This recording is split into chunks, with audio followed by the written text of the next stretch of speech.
नमस्कार मंडळी, स्वागत आहे तुमचे आर आर कुकिंग मराठी चॅनलला. तर आज बनवूया चटपटीत चटकदार असे हे खजूरचे लोणचे. अगदी बनवायला सोपं आणि खायला इतकं चटकदार असतं की एकदा बनवलं ना तर तुम्ही नेहमी हे लोणचं बनवत राहाल. त्यासाठी फक्त संपूर्ण रेसिपी बघा, घरी नक्की ट्राय करा आणि रेसिपी आवडल्यास लाईक करायला विसरू नका. यासाठी बिया काढलेली खजूर आपल्याला 300 ग्राम लागणार आहे. 3 लिंबाचा रस आपण पिळून घेऊ एका मोठ्या भांड्यामध्ये.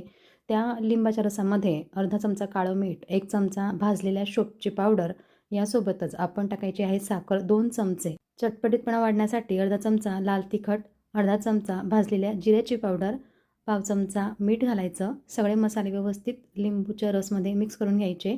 अशा प्रकारे हा चटपटीत रस तयार आहे. यामध्ये आपण आता हे खजूरचे तुकडे टाकूया. व्यवस्थित मिक्स करून घ्यायचे. म्हणजेच आपल्याला हे आता या रसामध्ये मुरवून घ्यायचे आहे.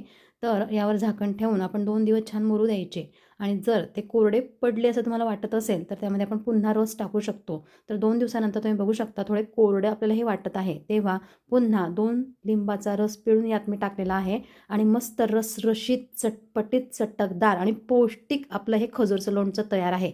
काय मग मंडळी, आवडलं का हे लोणचं? नक्कीच आवडलं ना तर पटकन व्हिडिओला लाईक करा, शेअर करा ही रेसिपी आणि कॉमेंट्समध्ये तुमच्या प्रतिक्रिया मला नक्की कळवा. सोबतच आर आर कुकिंग मराठी चॅनलला सबस्क्राईब करायला विसरू नका.